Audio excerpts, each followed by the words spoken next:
Hello everyone, Gunotsav 2025-এর evaluation গাইডলাইনের উপর নতুন আরো একটি ভিডিওতে আপনাদের সবাইকে সুস্বাগতম জানাচ্ছি। আপনাদের সাথে আছি আমি অমিত দাস। আপনারা নিশ্চয় জানেন এবারের গুণোৎসবে স্কুল ইউনিফর্মেরও ইভালুয়েশন করা হবে। এবারের গুণোৎসবে স্কুল ইউনিফর্ম ইভালুয়েশন নতুনভাবে সংযোজন করা হয়েছে বা নতুনভাবে অ্যাড করা হয়েছে। তো এক্ষেত্রে কি কি মূল্যায়ন করা হবে তা নিয়ে আজকের এই ভিডিও। তো চলুন আমরা আজকের ভিডিওটি আরম্ভ করি। আপনারা স্ক্রিনে লক্ষ্য করুন, স্ক্রিনে গুণোৎসব 2025-এর উপর প্রকাশ পাওয়া ইভালুয়েশন গাইডলাইনটি দেখতে পাচ্ছেন।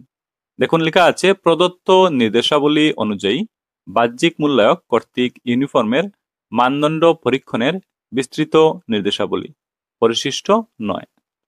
তো detail guidelines for checking of uniform by external evaluator as per indicators, এটা হচ্ছে অ্যানেক্সার 9।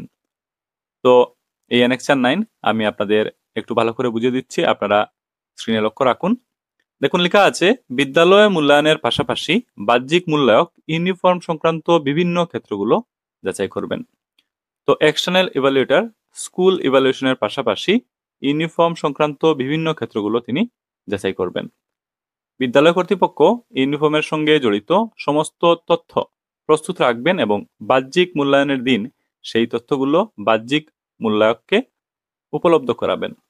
তো স্কুল কর্তৃপক্ষ কি করবেন? ইউনিফর্মের সঙ্গে জড়িত সমস্ত তথ্য প্রস্তুত রাখবেন এবং বাহ্যিক মূল্যায়নের দিন অর্থাৎ এক্সটার্নাল ইভ্যালুয়েশনের দিন সেই তথ্যগুলো বাহ্যিক মূল্যায়ককে অর্থাৎ এক্সটার্নাল ইভ্যালুয়েটরকে উপলব্ধ করাবেন। এখানে নিচে দেখুন একটি টেবিল আছে, আর এই টেবিলটি খুব ভালো করে বুঝতে হবে। এখানে সূচক, বিবরণী এবং নম্বর প্রদানের নির্দেশাবলী দেওয়া হয়েছে। অর্থাৎ এখানে ইন্ডিকেটরগুলো দেওয়া আছে, ডেসক্রিপ্টরগুলো দেওয়া আছে, আর গাইডেন্স ফর মার্কিং এর ব্যাপারে ধারণা দেওয়া হয়েছে। তো এই টেবিলটি একটু আমি আপনাদের বুঝিয়ে দিচ্ছি, আর এগুলো বুঝে নিলে আপনারা বুঝে নিতে পারবেন যে এই পার্টে কি কি মূল্যায়ন করা হবে বা ইভালুয়েশন প্রসেস কি হবে। চলুন এক এক করে এখানে দেখার চেষ্টা করি কি কি রয়েছে। দেখুন, প্রথমে ইন্ডিকেটর হিসাবে আছে ইউনিফর্ম ক্রয়। বিবরণীতে যাই, আমরা ডেসক্রিপ্টরে যাই। বিদ্যালয় পরিচালনা সমিতি বিদ্যালয় পরিচালনা ও উন্নয়ন সমিতি এসএমসি এসএমডিসি এর মাধ্যমে বিকেন্দ্রীকরণ পদ্ধতিতে ইউনিফর্ম কেনা হয়।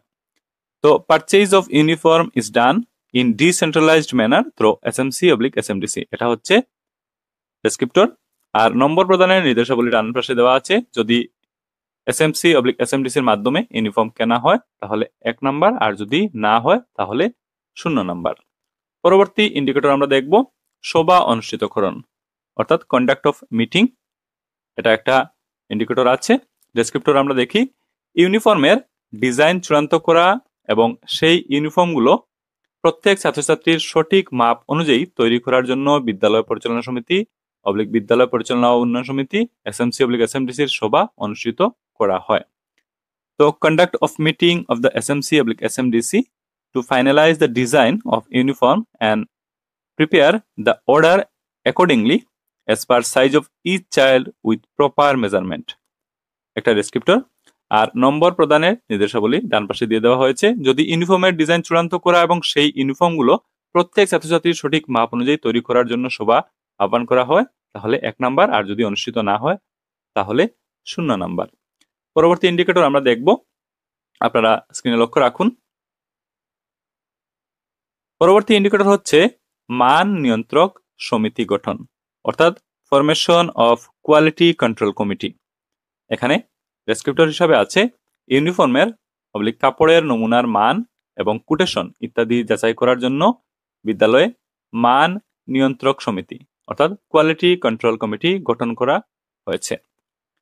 তো এখানে নম্বর প্রদানের নির্দেশাবলী ডান পাশে দিয়ে দেওয়া হয়েছে, একটু পরে শুনিয়ে দেই। যদি বিদ্যালয় পরিচালনা সমিতি বিদ্যালয় পরিচালনা উন্নয়ন সমিতির সদস্য, শিক্ষক শিক্ষয়িত্রী এবং বিদ্যালয় পরিচালনা সমিতি বিদ্যালয় পরিচালনা উন্নয়ন সমিতির দ্বারা মনোনীত 3 জন স্থানীয় বয়োজ্যেষ্ঠ নাগরিকদের নিয়ে ইউনিফর্মের প্রাপ্ত কোটেশন এবং ইউনিফর্ম কাপড়ের নমুনা যাচাই করার জন্য বিদ্যালয়ে মান নিয়ন্ত্রণ সমিতি গঠন করা হয়েছে, তবে 1 নাম্বার, আর যদি গঠন করা না হয় এই ক্ষেত্রে 0 নাম্বার। পরবর্তী ইন্ডিকেটর হিসাবে আছে ইউনিফর্মের নমুনা পরীক্ষণ অর্থাৎ স্যাম্পল চেকিং। এক্ষেত্রে ডেসক্রিপ্টর হিসাবে আছে ইউনিফর্মের নমুনা পরীক্ষণ, আর নম্বর প্রদানের নির্দেশিকা এখানে লেখা হচ্ছে যদি বিদ্যালয় কর্তৃপক্ষ মান পরীক্ষণের জন্য ইউনিফর্মের নমুনা খণ্ড পর্যায়ে প্রেরণ করেন তবে 1 নাম্বার, আর যদি মান নিরূপণের জন্য ইউনিফর্মের নমুনা প্রেরণ না করা হয় এই ক্ষেত্রে 0 নাম্বার। পরবর্তীতে ইন্ডিকেটর হিসেবে আছে মান পরীক্ষণ অর্থাৎ টেস্টিং অফ কোয়ালিটি।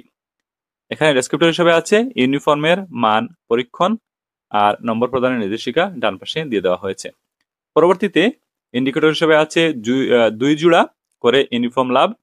ডেসক্রিপ্টর হচ্ছে প্রত্যেক ছাত্রছাত্রীকে 2 জোড়া করে স্কুল ইউনিফর্ম প্রদান করা হয়েছে।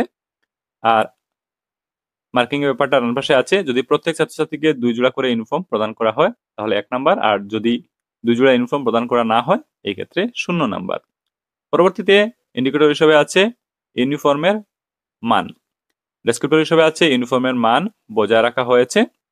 আর মার্কিং এর ব্যাপারটা দেখি, যদি প্রত্যেক ছাত্রছাত্রীকে প্রদান করা 2 জোড়া ইউনিফর্মের মান পরীক্ষণের ফলাফল নির্দেশিত বৈশিষ্ট্য অনুযায়ী বজায় থাকে তাহলে 1 নাম্বার, আর যদি ইউনিফর্মের মান পরীক্ষণের ফলাফল নির্দেশিত বৈশিষ্ট্য অনুযায়ী বজায় না থাকে এই ক্ষেত্রে 0 নাম্বার।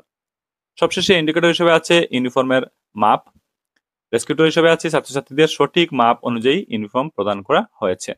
আর মার্কিং ব্যাপারটা ডান পাশে আছে, যদি প্রত্যেক ছাত্রছাত্রীকে বিদ্যালয়ের তরফ থেকে সঠিক মাপ অনুযায়ী 2 জোড়া ইউনিফর্ম প্রদান করা হয় তাহলে 1 নাম্বার, আর যদি সঠিক মাপ অনুযায়ী ইউনিফর্ম প্রদান করা না হয় এই ক্ষেত্রে 0 নাম্বার। তো এই হলো ইউনিফর্ম অর্থাৎ স্কুল ইউনিফর্মের সাথে সম্পর্কিত ইন্ডিকেটরগুলো, ডেসক্রিপ্টরগুলো আর নম্বর প্রদানের নির্দেশিকাগুলো। তো এগুলো আমি আপনাদের একটু বুঝিয়ে দেওয়ার চেষ্টা করলাম। তো আজকের এই ভিডিওতে প্রদত্ত নির্দেশাবলী অনুযায়ী বাহ্যিক মূল্যায়ক কর্তৃক ইউনিফর্মের মানদণ্ড পরীক্ষণের বিস্তৃত নির্দেশাবলী পরিশিষ্ট 9 অর্থাৎ অ্যানেক্সার 9 আপনাদের সাথে শেয়ার করার চেষ্টা করলাম। আশা করি এই ভিডিও দেখার পর এ ব্যাপারে আপনারা মোটামুটি একটা ধারণা লাভ করতে পেরেছেন। তো আজকের এই ভিডিও আর বেশি লম্বা করছি না, ভিডিওটি এখানে আমরা সমাপ্ত করছি। ভিডিওটি দেখা হয়ে গেলে এবং দেখে উপকৃত হলে ভিডিওটি আপনারা আপনাদের সহকর্মী সবার সাথে অবশ্যই কিন্তু শেয়ার করবেন, যেহেতু এই বিষয়বস্তুটি নতুনভাবে এবারে গুণোৎসবে অ্যাড হয়েছে। তো এই ব্যাপারটি সকলকে জানিয়ে দিতে সহযোগিতা করবেন। তো আমরা আজকের এই ভিডিও এখানে সমাপ্ত করছি। আপনারা সবাই ভালো থাকুন, সুস্থ থাকুন, কথা হবে পরের ভিডিওতে। ধন্যবাদ।